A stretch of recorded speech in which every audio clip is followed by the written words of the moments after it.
Air hostess pilot కావాలి అన్నదే మీ కల అయితే ఏరో ఫాల్కన్స్ ఏవియేషన్ అకాడమీ అడ్మిషన్స్ కోసం డిస్ప్లేలో కనిపిస్తున్న నంబర్స్ కి కాంటాక్ట్ చేయండి. హాయ్ హలో వెల్కమ్ టు నయా పోస్టర్. చూసారు కదా ఎంత ఎమోషనల్ వీక్ అయిందో.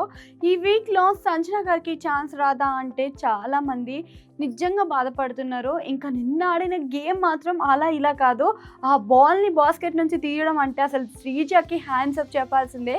బికాజ్ ఎందుకు అంటే శ్రీజ పర్సనాలిటీ ఎక్కడ, రీతు పర్సనాలిటీ ఎక్కడ. కానీ శ్రీజ ఎవరి కోసమైనా సరే గట్టి ఫైట్ ఇస్తుంది అనేది మళ్ళీ మళ్ళీ మళ్ళీ మళ్ళీ ప్రూవ్ చేసుకుంటూనే ఉందన్నమాట. ఎవ్వరూ అనుకోలేదు హ్యుమానిటీ లాంటి మన ఏదంటే అక్కడ ఎలిమినేషన్ నుంచి సేఫ్ అవ్వడం, నామినేషన్స్ నుంచి బయటపడడం అనేది ఎవ్వరూ ఊహించుకోలేదన్నమాట. బికాజ్ ఎందుకు అంటే ఫ్లోరా నిజంగా నిజంగా 2 కోతులు కొట్టుకుంటుంటే పిల్ల వచ్చి ఎత్తుకుపోతుంది చూడ, సేమ్ టు సేమ్ ఇక్కడ కూడా అదే జరిగింది. కానీ ఇంకొకటి ఏంటి అంటే శ్రీజ కూడా ఫ్లోరాకి సపోర్ట్ చేసింది.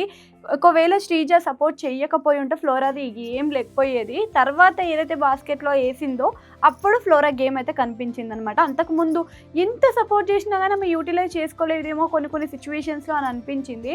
బేసిక్గా తను అది ఇంకా బాగా ఆడుంటే ఇంకా బాగుండేది. ఫ్లోరా విషయంలో కొంచెం లో అయినట్టు కనిపించింది ఫ్లోరా.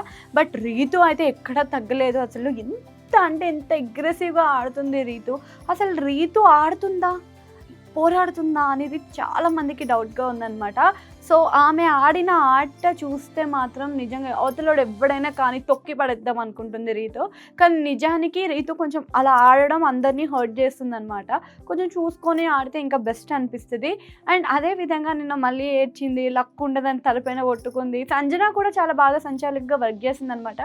సో సంజన విషయానికి వస్తే సంజనకు కూడా ఒక ఛాన్స్ ఇచ్చుంటే బాగుండేది. తను 5 months బేబీని చూసుకునేదేమో ఆ లెటర్ త్రూ ఏదో ఒక ద్వారా.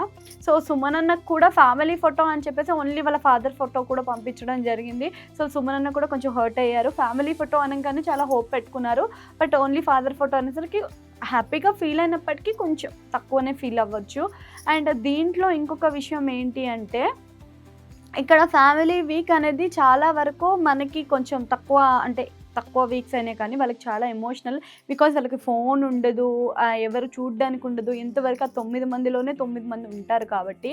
సో రీతు ఇంకొకటి మొన్న మనం చూసుకున్న దాంట్లో కూడా అంటే నిన్న అయిన ఎపిసోడ్లో కూడా చికెన్ పీస్ కోసం అని చెప్పేసి డెమన్ పవన్ గురించి కూడా బయట పెట్టేసింది. సో తను అలా బయట పెట్టుతుంది అని చెప్పేసి ఎవరు ఎక్స్పెక్ట్ చేయలేదన్నమాట. సో తన సీక్రెట్ చెప్పేసింది. చికెన్ పీస్ కోసం, లెగ్ పీస్ కోసం డెమన్ పవన్ పైన తనకి ఫీలింగ్స్ ఉన్నాయనేసి మనకు క్లారిటీ అయితే వచ్చేసింది. చూడాలి మరి బయటనైతే తన గురించి ఎంత నెగిటివిటీ ఉందో, మరి లోపల ఎందుకు మళ్ళీ అంత నెగిటివిటీ ఉన్నాక కూడా అంటే బయట అఫైర్ అని కాదు, బయట సంబంధాలు ఉంచుకొని కూడా మళ్ళీ లోపలికి వెళ్ళి ఆ పని ఎందుకు చేస్తుంది అనేది అర్థం కావట్లేదు అనమాట. సో అదే విషయంలో తీసుకుంటే మనకి డెమన్కి అయితే క్లారిటీ అయితే ఉందని తెలుస్తుంది. అండ్ పవన్ కళ్యాణ్ విషయం అందరికీ తెలిసిందే.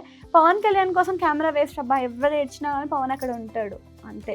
సో సంజన విషయంలో అండ్ ప్రియా విషయంలో కూడా ఒక చిన్న ఆర్గ్యూ అయితే జరిగింది.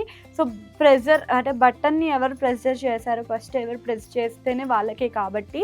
సో అక్కడ ఏంటి అంటే సంజన గారు టచ్ చేశారు, ప్రియా ప్రెస్ చేసింది. సో ఇద్దరితో పోల్చుకుంటే అక్కడ కూడా ఒక స్టాండ్ తీసుకోవాలని ఒక చిన్న ఫైట్ అయితే జరిగింది. సో బర్నీ గారు ఆ లాకెట్ని తీస్తారు అనేది నేనైతే మీకు లాస్ట్ ఎపిసోడ్లోనే మీకు హింట్ అయితే ఇచ్చేసాను అని చెప్పేసాను కూడా. అందులో ఏముంటుందని మీకు అది చాలా సిల్లీ అనిపించవచ్చు. బట్ ఆయన ఒక మ్యాటర్, ఒక స్టేట్మెంట్ ఇచ్చారనమాట. ఏంటి అంటే వీళ్ళిద్దరి వల్ల నా లైఫ్ చాలా మారింది, నేను ఇంత కామ్గా ఉండడం అనేది కూడా వాళ్ళకి నేను మాట ఇచ్చేసి వచ్చా. సో నేను ఆ మాట మీద ఉన్నా అని చెప్పేసి చెప్పాడనమాట. సో అలాంటిది అంటే మనల్ని మనం కంట్రోల్ చేసుకోవడం, ఒకరోజు కాకపోతే ఒక రోజుకైనా మనల్ని మనం కంట్రోల్ చేసుకోలేము, ఏదో రోజు బయటపడుతూనే ఉంటాము. అండ్ భరణి గారిని ఇంతకుముందు మనం చూసినవన్నీ కూడా నెగిటివ్ క్యారెక్టర్స్. బట్ ఇప్పుడు చూడండి ఇంకా హరీష్ గారు అయితే కంప్లీట్ నెగిటివ్. అబ్బా ఆయన ఏంటి అసలు నెగిటివిటీకి కేర్ ఆఫ్ అడ్రస్గా మారిపోతున్నారు. అసలు ఫుడ్ విషయంలో కానీ ఆయనకు మనస్ఫూర్తిగా పెట్టాలి, మనస్ఫూర్తిగా కాకుండా ఇష్టం వచ్చినట్టు పెడుతూ ఉంటే వాళ్ళు కూడా తినాలి కదా. సో అలా అనే దాంట్లో కూడా ఇప్పుడు ఆయనని ఫుడ్ మేనేజర్ లాగా తీసే అవకాశం కూడా కనిపిస్తుంది.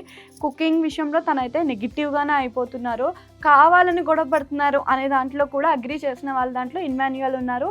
అండ్ మన సంజన గారు ఉన్నారు అండ్ అలానే మన తనూజ కూడా ఉందన్నమాట. సో తనూజ ఎంత క్యూట్గా మానిటర్ చేస్తుంది యాజ్ ఏ మానిటర్గా, తను విషయంలో వచ్చేసి కుకింగ్ మానిటర్గా కానీ హౌస్ మానిటర్గా కానీ చాలా బాగా చేస్తుందన్నమాట. సో క్యాప్టెన్ కూడా అన్నీ అర్థం చేసుకొని అన్నీ చేస్తే ఇంకా బాగుంటుందని ఇంకా బాగా ఎంటర్టైన్ అవ్వచ్చు కూడా. అండ్ అన్నిటికన్నా నిన్నటి ఎపిసోడ్లో హైలైట్ ఏంటి అంటే ఇన్వాన్యుయల్ కామెంటరీ. అబ్బా అస్సలు తగ్గేలే అని ఇచ్చే కామెంటరీకి అయితే మధ్యలో ఒక చిన్న చిన్న వర్డ్స్ వాడి అని ఇచ్చిన కామెంటరీలో వాళ్ళిద్దరు కొట్టుకుంటే ఫ్లోరా గెలిచేసింది అని చెప్పి, నిజంగా వాళ్ళిద్దరు కొట్టుకుంటుంటే ఫ్లోరా గెలిచేసింది. సో ఇంకా ఇప్పటి వరకు ఈ వీక్లో ఉన్న నామినేషన్స్లో ఫ్లోరా అయితే మనకి సేఫ్ అయిపోయిందనమాట. సేఫ్ తర్వాత ఇప్పుడు మనకి ఎవరైతే ఉన్నారో వాళ్ళలో కూడా మనకి ఎవరు ఇప్పుడు హౌస్లో నుంచి బయటకు వస్తారో అనేది డౌట్. అండ్ ఈరోజు రిలీజ్ అయిన ప్రోమో ప్రకారం చూసుకున్నట్టయితే నేను మీకు ముందు చెప్పినట్టే వైల్డ్ కార్డ్ ఎంట్రీలో కామనర్స్లో మెయిన్గా తీసుకునేది మన దివ్య నిఖిత, నాగా ప్రశాంత్ అండ్ షాకిర్ అండ్ మన అనుషరత్నం అనమాట. సో ఈ నలుగురిని తీసుకొని ఇందులో నుంచి స్వాప్ చేయమనే దాంట్లో మనకు ఒక చిన్న ఆర్గ్యూస్ అయితే వినిపిస్తూ ఉంటాయి. సో ఆ ఆర్గ్యూస్లో మన కామనర్స్ రీజియన్ యాక్సెప్ట్ చేయట్లేదు, స్వాప్ చేయాలి అనే దాంట్లో. సో ఆ స్వాబ్లో కానీ ఇప్పుడు ఈ ఆర్గ్యూ కానీ మెచ్యూరిటీ చూసుకున్నా కానీ అగ్ని పరీక్షలో వీళ్ళని హౌస్ దాకా రానియనప్పుడు ఇప్పుడు ఇందులో సెలెక్ట్ చేసుకోవడానికి రాణిస్తున్నప్పుడు చూసుకున్నా కానీ దివ్య నిఖిత చాలా బ్రైట్గా కనిపిస్తుంది అండ్ మాట్లాడేది కూడా చాలా మంచిగా ముక్కుసూటిగా మాట్లాడుతుంది. కాబట్టి వైల్డ్ కార్డ్ ఎంట్రీలో తనకి కన్ఫర్మ్ అయ్యే ఛాన్స్ ఉంది. కన్ఫర్మ్ అయ్యే ఛాన్స్ కదా, 100% కన్ఫర్మ్ అయిపోయినట్టే దివ్య నిఖిత. సో ఇలానే వైల్డ్ కార్డ్ ఎంట్రీస్ ఇంకా మనకి సెలబ్రిటీస్ నుంచి ఉంది, ఎందుకంటే కామనర్స్ సెలబ్రిటీస్ ఆబ్వియస్గా ఉంటారు కాబట్టి. సో వీళ్ళల్లో ఇంకెంతమంది ఉంటారో అనేది చూడాలి. మనకి ఇప్పుడు వరకు ఉన్న దాంట్లో అయితే సెలబ్రిటీస్ వచ్చేసి మనకి 9 మెంబర్స్ ఉండే ఫస్ట్ స్టార్టింగ్లో, తర్వాత మనకి ఇంకా 5 మెంబర్స్ 6 మెంబర్స్ కామనర్స్ వచ్చారు కదా. సో ఇంతటితో 15 మెంబర్స్ అయ్యారు. కానీ మనకి 14 వీక్స్ కాబట్టి టాప్ 5 ఆర్ టాప్ 6 ఉంటుంది కాబట్టి ఇంకా మనకి మెంబర్స్ కావాలి. ఇప్పటికే ఇద్దరు బయటికి వెళ్ళిపోయారు. 13 మెంబర్స్లో కూడా ఎంటర్టైన్మెంట్ కొంచెం తగ్గినట్టు కూడా అనిపిస్తుంది. సో ఇంతమందిలో కొంచెం ఎంటర్టైన్మెంట్ బాగా పండాలి, కొంచెం ఆర్గ్యూస్ పెరగాలి, మనం ఎంటర్టైన్ కావాలి అంటే కొంచెం జోష్ రావాలి అంటే వైల్డ్ కార్డ్ ఎంట్రీస్ రావాల్సిందే. బట్ మనం లాస్ట్ సీజన్స్తో కంపేర్ చేస్తే ఈ సీజన్స్లో ఫ్యామిలీ వీక్ తొందరగానే స్టార్ట్ అయిపోయింది. అంటే ఎమోషనల్ వీక్, ఫ్యామిలీ వీక్ అనేది కాదు, ఎమోషనల్ వీక్ తొందరనే స్టార్ట్ అయిపోయింది. దానికి తగ్గట్టుగా అలానే వైల్డ్ కార్డ్ ఎంట్రీస్ కూడా స్టార్ట్ అయిపోయాయి. సో కామనర్స్లో అయితే దివ్య నిఖిత అయితే కన్ఫర్మ్ అయిపోయింది. సో ఇంకెంతమంది కన్ఫర్మ్ అవుతారు అనేది మాత్రం మనం చూస్తూనే ఉండాలి. అలానే సెలబ్రిటీస్లో కూడా మనకు బాగా వినిపించేదేమో సుహాసిని అయితే వస్తారు, తర్వాత శివ వస్తారు అని వినిపిస్తుంది.